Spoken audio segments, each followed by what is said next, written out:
Okay, let's read what Market Outlook has to say to us for practice round one.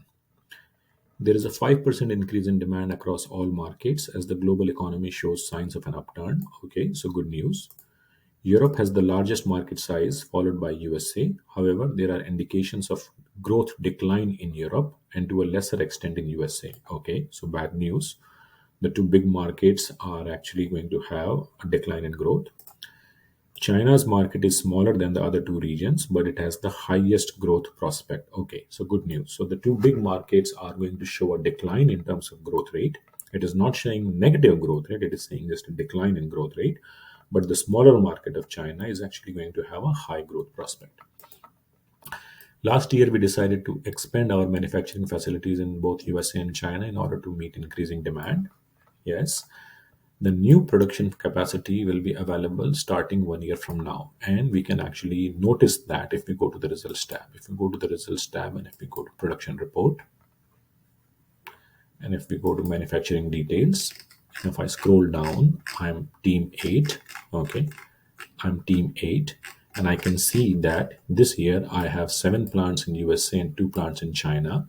But 2 years from now, I will have 8 plants in USA and 3 plants in China. Yeah, so this decision that we made, new production capacity will be available starting 1 year from now. Okay, yeah.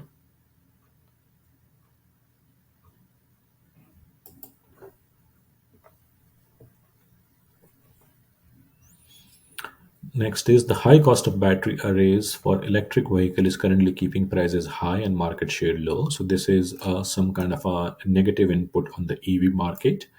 It's even worse for the hydrogen vehicles with similar high cost for fuel cell stacks and hydrogen storage tanks. So it is suggesting that right now the market does not seem optimum for the EV cars or the hydrogen based cars.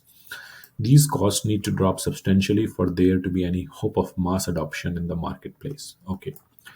The hydrogen technology is still in its infancy, and unlike EV technology, is not even open for licensing. So, if we want to actually go and look at the possibility of licensing in the hydrogen technology, we cannot do it. So, let's go to R&D tab and let's see if we can actually buy hydrogen right now. And it says the license for hydrogen is not available in the market this round. Okay, so that is true.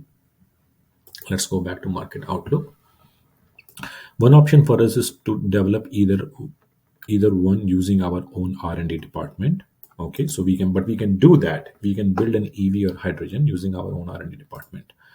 Out of the new technologies, hybrid would be within our reach, and we can, with relatively little cost and effort, add it to our portfolio.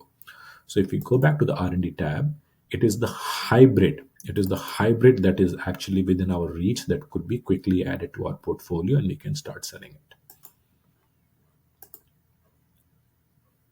Okay.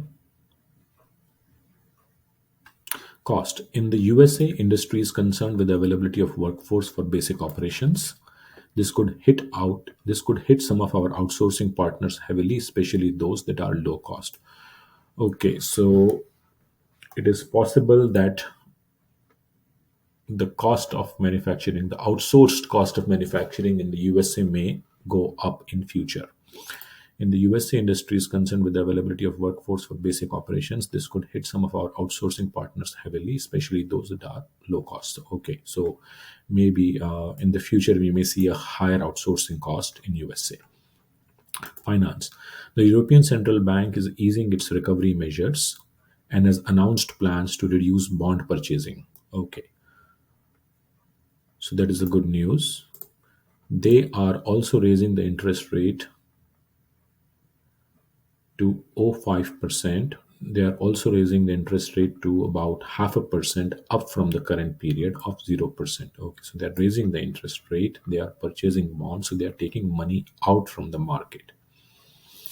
Projected interest rates show an upward trend, but the ECB has yet to announce any plans to make additional increase for the time being, owing to the fear of an imminent recession. Okay, owing to the fear of an imminent recession.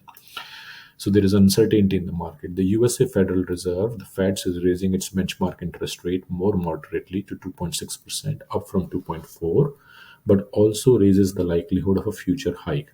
The People's Bank of China was expected to follow the Fed section, but has stayed put so far. Okay, so they are talking about there is some degree of uncertainty in economic uncertainty that is going on in the market. Okay, and the Feds are raising interest rates. Sustainability. Previous consumers did not pay that much attention to environmental issues or the working conditions in the automotive industry. However, in recent years, there have been signs of rising awareness among consumers as environmental groups have started publishing reports of possible mismanagement at supplier sites regarding working conditions and environmental negligence. Okay, so we have to be careful in terms of how we are actually dealing with the triple bottom line in terms of people, planet, and profit, and how we are running our company in terms of responsible conduct. We have to be careful about our environmental responsibility, social responsibility, and governance policies. These groups have been especially active as of late, and as a result, the whole industry is now under higher scrutiny. Okay, bad news. So we have to really take it seriously. These aforementioned changes in customer behavior are most apparent in Europe, while the USA affected to a somewhat smaller extent. Okay, this is directly coming in from the case reading. In the case reading, we had actually seen that Europe is most sensitive to sustainability practices, followed by companies. And if we send a strong positive signal, we may gain very strongly in Europe. And but if the signal is negative in terms of our sustainability practices, it may hurt us in Europe.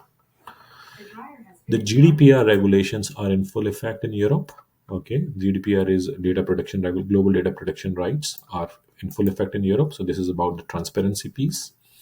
Any company wishing to collect and analyze user data from that region will need to comply with regulations. Any enterprise failing to comply with the publicly set privacy requirement will face a penalty of up to 2% of annual revenue. So 2% of annual revenue. Our annual revenue is about 41 billion.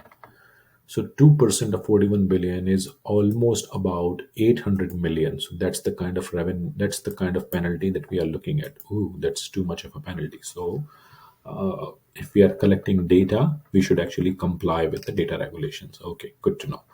So I believe this is good information that we have captured from the market outlook, and we can use this information as we make decisions about our company.